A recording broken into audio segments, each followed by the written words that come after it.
Last few days, I've really spent some hours in this bed here. Oh my god! I mean, getting home from work, working 10 hours, driving 2 hours, getting home, working on this. Worked say Sunday. Works yesterday till like noon. Got off work. Freaking I worked on it, and today worked on it. All right, what we have here is well, I would say the start of the beginning of my welding bed, but that's really not true now, is it? Thing is coming along pretty nicely. So just wanted to kind of share a couple of things about the bed and why I made it the way I did, and etc. Just put this on. So oxygen acetylene is going to sit up here. I need some space between the cab and this big space is for my Lincoln SA200 that's over there, along with all my tools I'd kind of put up. And in order to check the oil, it'll be right about here. And in order to check it, I really need some space between the cab and the machine. Plus, it's always good if you had to change something on it. Of course, that side of the machine, you have like the starter and let's see. About it. You really don't have a whole lot on that side, but it's good to have some space between it and the cab. But it's also a spot for my bottles to go, so that's still warm. So that's the reason for this oxygen. I think it's going to lean up a little bit like this on a piece of C channel with a plate welded on that channel, and the plate welded to this up to an angle up to 36 inches, 3 foot, and then that one's going to be straight up, and it's going to hold the acetylene. And then I'm just going to roll up my hose and throw it on the acetylene bottle, and that's what I'm going to do there. Don't care. Simple. Yes, the coolest part of this bed, or one of the coolest things of this bed, is this gooseneck hitch that I made for it. Of course, if you look, I mean, this thing is not welded out all the way yet. It certainly is in some spots. Here's some 7018 for you. But it's not welded in here because I didn't know how the machine's going to sit in there yet. That's got slag on it. That's got slag on it. Well, some uphill. Probably the nicest welds of these Z-weave on here. Oh, we'll get to that. Sorry. But yeah, the fifth wheel hitch is a piece of 4-inch channel, just like the rest of this frame for the most part, and hole blow through it. Yeah, and it's been a long day. There's 2 pieces of tubing on either side of that big nut, and all that's welded. So the cool thing is you can remove it. Of course, I don't have my plate here yet, but I will. You can just you'd have a hole. I'm gonna have a hole cut up for the plate, and you just unscrew the ball. You don't want the ball on there. You're loading stuff, whatever. Okay, you want the ball. You need it for a gooseneck trailer. You just put it in with your pipe wrench. There you go. So I love that. It's removable, and it's not. I mean, they have those cool flip ball deals and this and that, but those are all really expensive. This was very, very cheap, and it works. So who really cares?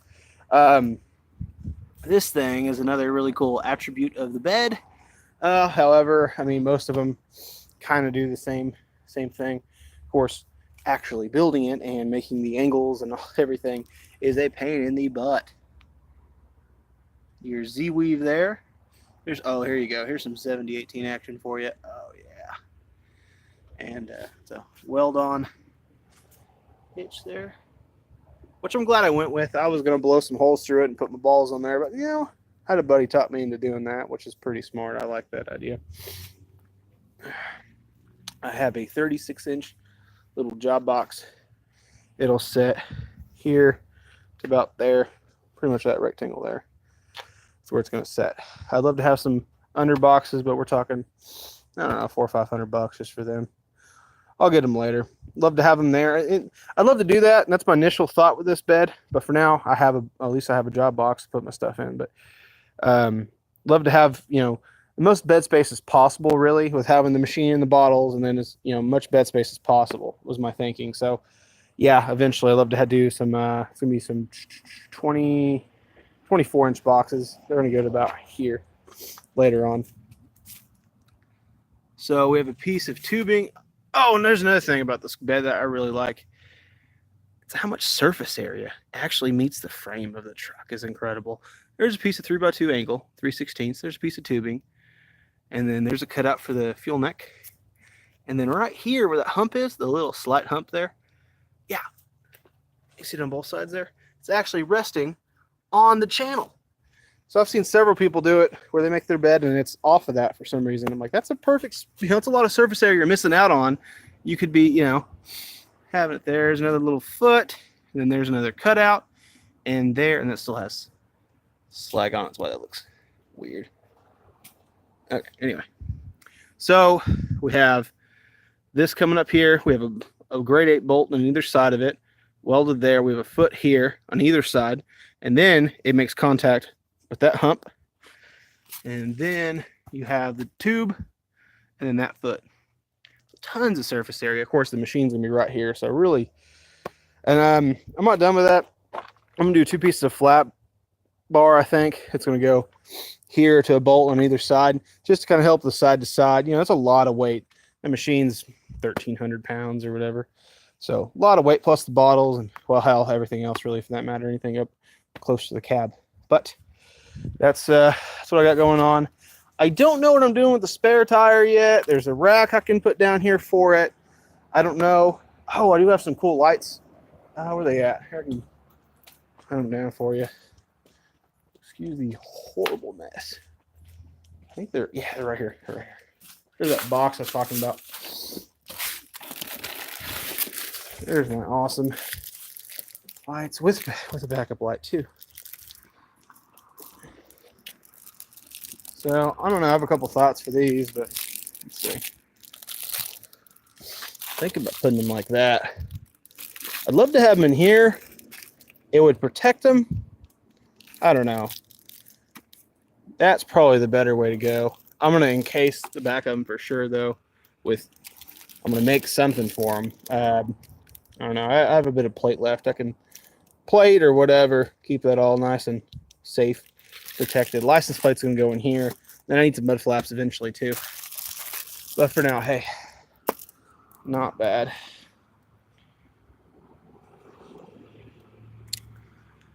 I think that's about it. It's gonna be pretty simple. I need a 5x8 sheet of 1/4 inch. I think it's gonna go with. So this is 5 foot, by the way, from here to where the machine is.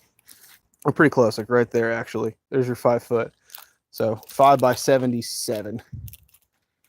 And yeah, I mean, I'm gonna put 2 more. I'm gonna put some angle. I think I got some 2x2 3/16. I'm gonna put 2 pieces of angle right there, one there, and one there, and this is gonna leave it open. That's fine. It's about the same distance as these, plus it's gonna be 1/4 inch, so shouldn't have an issue with it sagging or anything. So 2 more of those, some flat bar, make some housings for the lights. Paint it, a little bit of plate, throw my crap on there, machine everything. Man, we're getting pretty close. All right, thanks for watching.